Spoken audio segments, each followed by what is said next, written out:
आज आपके लिए लेकर आए हैं 10th का ज्योमेट्री। और 10th का ज्योमेट्री हम बात कर रहे थे, उसमें बात हुई थी एक्सरसाइज 6.2 का क्वेश्चन नंबर 2 तक हुआ था। ये क्वेश्चन नंबर 3 पे हम बात कर रहे हैं। ये क्वेश्चन नंबर हमारा 3 है, तो ये क्वेश्चन नंबर हमारा 3 है, ठीक है। तो इसका हम बात करेंगे। इसमें क्या रहा है क्वेश्चन आपके डिस्प्ले पर दिख रहा होगा, आप उसे पढ़िए और हम भी यहाँ पे पढ़कर सुनाते हैं आपको। क्वेश्चन बोला जा रहा है कि आकृति 6.18 जो आपके बुक में लिखा हुआ है 6.18, वो इस आकृति के बारे में बोल रहा है, ठीक है। राइट साइड में लिखा हुआ है, बनाया हुआ फिगर। तो आकृति 6.18 में यदि L M parallel to C B है और L N parallel to C D है, L M parallel to C B है और L N parallel to C D है, इसके बारे में बोल रहा है। तो बोला जा रहा है कि आप सिद्ध कीजिए, हो तो सिद्ध कीजिए कि ए एम बटा ए बी बराबर ए एन बटा ए डी। चलिए हम आपको लेकर चलते हैं अब क्वेश्चन के सोल्यूशन पे। तो हम सॉल्यूशन करने से पहले यहाँ पे जो दिया हुआ है वो मैं लिख देता हूँ, और जो सिद्ध करना है उसको भी हमने स्पष्ट कर दिया कि ए एम बटा ए बी बराबर ए एन बटा ए डी, ये हमें सिद्ध करना है। हम आपको लेके चलते हैं कि इस फिगर में हमें जो सिद्ध करना था वो है ए एम बटा ए बी। तो हम गौर करेंगे ए एम बटा ए बी होगा, तो हमें चलना होगा पहले दो त्रिभुज में, स्टेप बाय स्टेप चलेंगे। एक त्रिभुज में चलेंगे ए बी सी और दूसरे त्रिभुज में चलेंगे ए डी सी में, और दोनों त्रिभुज से हम अनुपात को लाएंगे और हम दो इक्वेशन को तैयार करेंगे और दोनों इक्वेशन को इक्वेट करके बना लेंगे। जैसे देखिए आप यहाँ पे ए एम बटा ए बी बोल रहा है, तो ए एम बटा ए बी हमें मिलेगा ट्रायंगल ए बी सी से, और ए बी सी से मैं स्टार्ट करता हूँ। तो देखिएगा आप अब यहाँ से शुरू करते हैं। इसमें देखिए किसमें हम बात करें, त्रिभुज ए बी सी में L M parallel to C B दिया हुआ है। त्रिभुज ए बी सी में L M parallel to C B दिया हुआ है। जैसे ही पैरेलल दिया हुआ तो हम बोल सकते हैं थेल्स प्रमेय से यदि पैरेलल होता है तो हम अनुपात लिख सकते हैं, और अनुपात उस संदर्भ में लिखिएगा जिसमें हमें प्रूव करना होगा।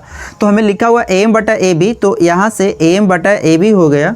ज़रा सोचिए ए एम बटा ए बी हम लेंगे तो इसके संगत भुजा ये हमारा होगा, तो ए एम का संगत हमारा एल लेना होगा, तो यहाँ पे लेना है ए एल बटा ए बी हम लिए तो यहाँ पे लेना होगा ए सी, यहाँ पे ले लेंगे ए सी, और ये समीकरण नंबर 1 हो जाएगा।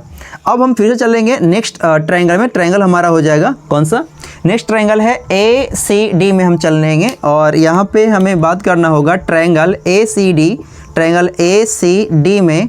और यहाँ पे ए सी डी में हम गौर करें तो यहाँ पे L N parallel to C B दिया हुआ है, ठीक है। L N parallel to C D दिया हुआ है, तो हम लिख सकते हैं कि L N parallel to C D दिया हुआ है। अब यहाँ से करें कि थेल्स के, देखिए थेल्स प्रमेय से यहाँ से लिख सकते हैं, थेल्स प्रमेय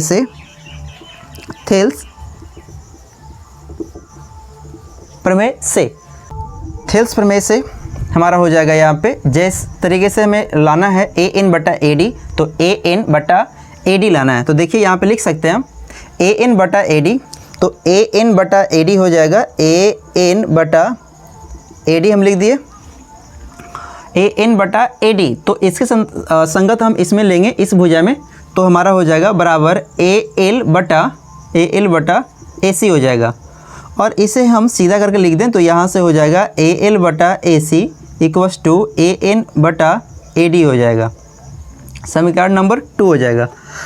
अब मैं आपसे कहना चाहता हूँ कि समीकरण 1 और समीकरण 2 को देखिएगा, तो यहाँ पे आप पाइएगा कि एक साइड बराबर है आपका, सॉरी यहीं पे आपका बराबर हो रहा था ए एल बटा ए सी, तो हम इस समीकरण एक लाइन फालतू लिखा गया हमसे, यहाँ पे समीकरण देता हूँ। और मैं आपसे कहता हूँ कि यहाँ पे देखिए समीकरण 1 और समीकरण 2 में आर एच एस बराबर है तो एल एच एस बराबर होगा। तो यहाँ पे लिखना होगा सीधा सी आपको कि समीकरण 1 तथा 2 से, समीकरण 1 तथा 2 से यहाँ पे हो गया कितना ए एल बटा, सॉरी 1 तथा 2 में आप देखेंगे कि आर एच एस बराबर है, तो यहाँ पे हो जाएगा हमारा ये एल एच एस बराबर हो जाएगा, यानी ए एम बटा ए बी हो जाएगा बराबर ए एन बटा ए डी हो जाएगा, और हमें यही प्रूव करना था, तो ये हमारा प्रूव्ड हो गया, ठीक है। तो इस क्वेश्चन में यहीं तक, थैंक यू। नेक्स्ट क्वेश्चन पे हम बात, अब क्वेश्चन नंबर हम 4 पे चलते हैं। इसमें कह क्या रहा है वो हम आपको पढ़कर सुनाते हैं और आप डिस्प्ले पर क्वेश्चन देखिए, ठीक है। क्वेश्चन नंबर 4 में बोला जा रहा है कि आकृति 6.19, इस आकृति को बोला जा रहा है 6.19 और इस आपके बुक में दिया हुआ है, ठीक है। साइड में आप देख सकते हैं, ये फिगर आपको दिख रहा है। 6.19 में DE पैरेलल टू AC है, तो यहाँ बोल सकते हैं DE पैरेलल टू AC है और DF पैरेलल टू AE है। आपको सिद्ध करना है BF बटा FE इक्वल्स टू BE बटा EC। तो चलिए हम आपको लेकर चलते हैं अब बोर्ड पे।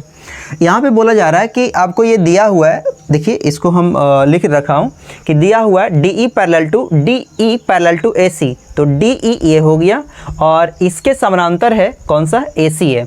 DF ये हो गया और समानांतर है AE का, और हमें प्रूफ करना है BF बटा FE।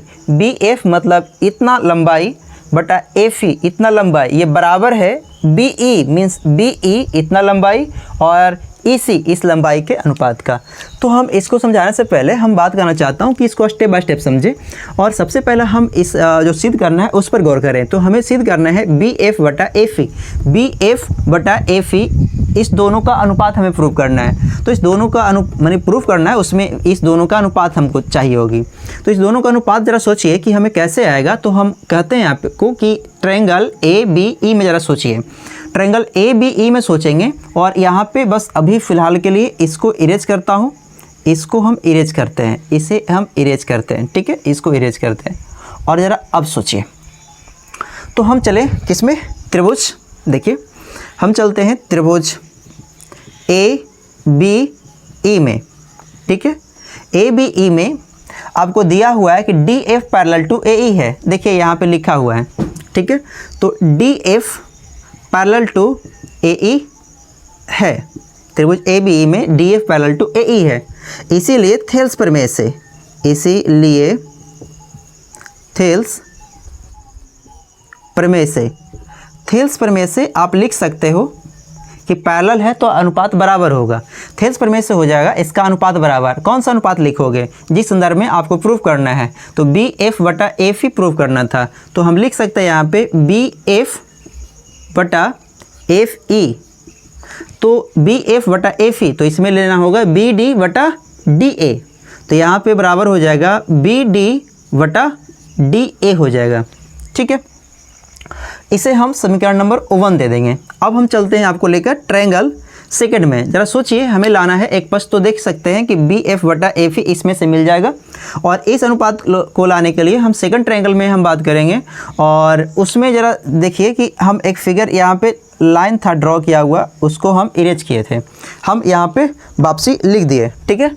हमारा यहाँ पे DE ये था लिखा हुआ। अब ज़रा सोचिए कि हमें चाहिए BE बटा EC, तो BE बटा EC, तो BE बटा EC हो जाएगा। तो इसके लिए हमें सोचना होगा एक ऐसा ट्रायंगल जिसमें BE और EC भी आ जाए। तो ज़रा सोचिए कौन सा लेके चलेंगे हम। हमें लेके चलना होगा, यहाँ से हम एक फिगर को इरेज करता हूँ और ये फिगर को हम इरेज कर देते हैं, इस फिगर को इरेज करते हैं। और अब ज़रा सोचिए BE बटा EC चाहिए, और यहाँ पे आपको दिया हुआ है कि DE पैरेलल टू AC है, ये DE पैरेलल टू AC है। पैरेलल आपको मानना होगा, थोड़ा सा अनफिट लग रहा है फिगर, पर कोई बात नहीं, मानना होगा। DE पैरेलल टू AC है, तो यहाँ पे लेके चलेंगे कौन सा, त्रिभुज ABC में, त्रिभुज ABC में यहाँ पे है DE parallel to AC, DE parallel to AC, ठीक है। इसीलिए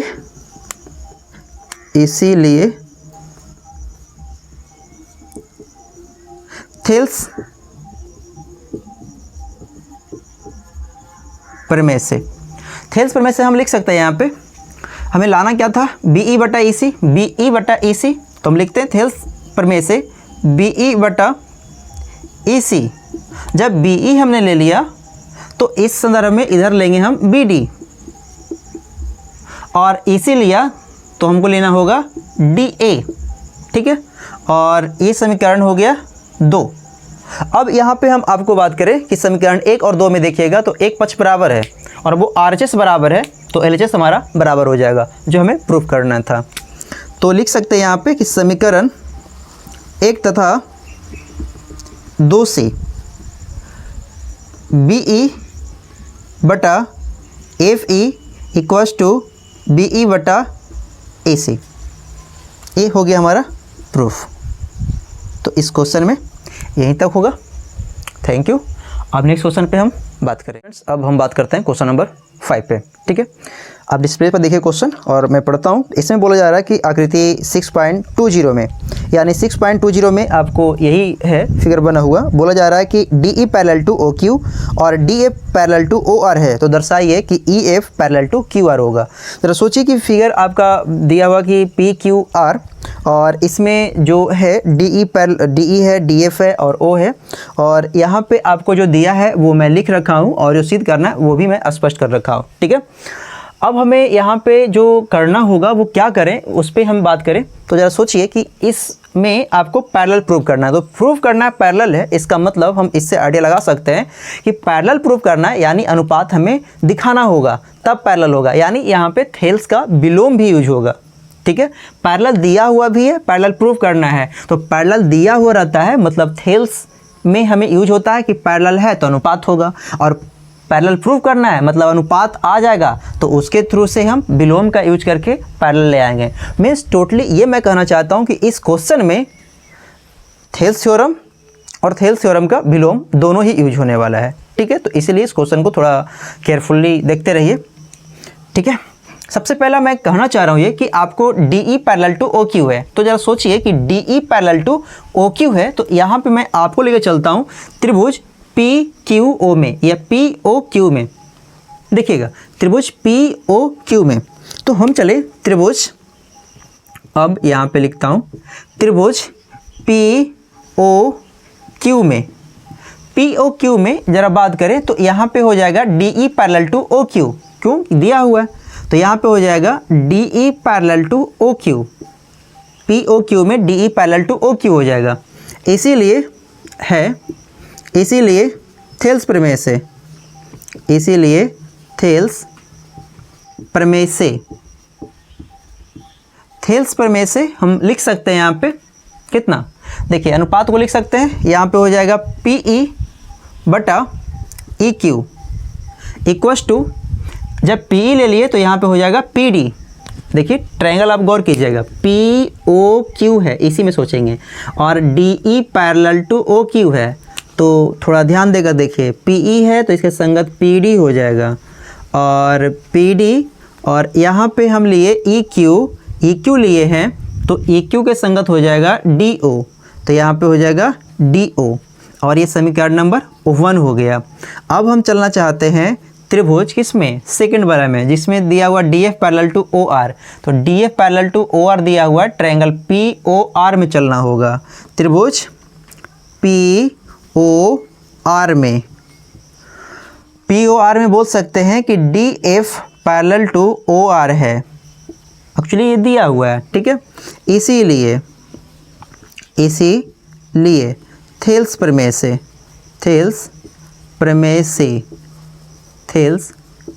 से हम यहाँ पे लिख सकते हैं कि जैसे ही ये DF पैरेलल टू OR हो गया तो हम लिख सकते हैं यहाँ पे कि PF बटा FR। तो PF बटा FR इक्वस टू, जब PF ले लिए तो हमें लेना होगा PD, तो यहाँ पे हो जाएगा PD बटा FR लिए तो यहाँ पे लेना होगा DO। ये समीकरण नंबर 2 हो गया। अब जरा यहाँ पे ऑब्जर्व करें तो देखेंगे समीकरण 1 तथा 2 से RHS बराबर है तो LHS बराबर हो जाएगा। तो हम यहाँ पे लिख सकते हैं समीकरण 1 तथा 2 से PE बटा EQ बराबर PF बटा FR, PE बटा EQ और PF बटा FR, ये हम प्रूफ कर पाए। अब इसी चीज़ को हम यूज करके हम आगे का काम करेंगे। अब ज़रा देखिएगा, हमें यहाँ पे एक्चुअली लाना था कि EF पैरेलल टू QR, यानी आपको लेकर चलना होगा हमें ट्रायंगल PQR में। और यहाँ पे बात करें त्रिभुज, देखिए इसको समीकरण देना है तो दे दीजिए, रिलेट करेंगे। समीकरण नंबर कितना 1 हुआ था, ये 2 ये 3 देता हूँ, ठीक है। इसको समीकरण 3 दे दिया। लेकर चलते हैं हम आपको त्रिभुज पी क्यू आर में, त्रिभुज पी क्यू आर में। और इसमें मैं बात करूं कि त्रिभुज पी क्यू आर में कितना यहाँ पे है, कितना पी क्यू आर में पी ई बटा ई क्यू बराबर पी एफ बटा एफ आर, पी ई बटा ई क्यू बराबर पी एफ बटा एफ आर। ये आया कहाँ से, तो हमने समीकरण दिया 3, तो समीकरण 3 से लिख सकते हो, या फिर आप बोल सकते हो कि हमने साबित किया था। फिलहाल मैं यहाँ पे लिख देता हूँ समीकरण 3 से, समीकरण 3 से, इसे तो हमने साबित किया था। अब ये अनुपात बराबर होगा, तो अब जरा सोचिए कि थेल्स का विलोम हमें क्या बोलता है। थेल्स का विलोम बोलता है कि यदि अनुपात बराबर है तो वो रेखा तीसरी शेष भुजा के समानांतर होती है। आपको यदि स्टेटमेंट याद है तो उसको यूज कीजिए। तो यहाँ पे लिख सकते हैं इसीलिए थेल्स प्रमेय के विलोम से, इसीलिए थेल्स प्रमेय के विलोम से, थेल्स प्रमेय के विलोम से, थेल्स प्रमेय के विलोम से हो जाएगा हमारा E F parallel to Q R, E F parallel to Q R, Q R, यही हमको साबित करना था। तो ये हमारा हो गया, प्रूफ हो गया। तो अगले वीडियो में हम लेकर आएंगे आपके लिए क्वेश्चन नंबर नेक्स्ट से, ठीक है। तो आज के लिए यहीं तक, thank you. Subscribe now and press the bell icon.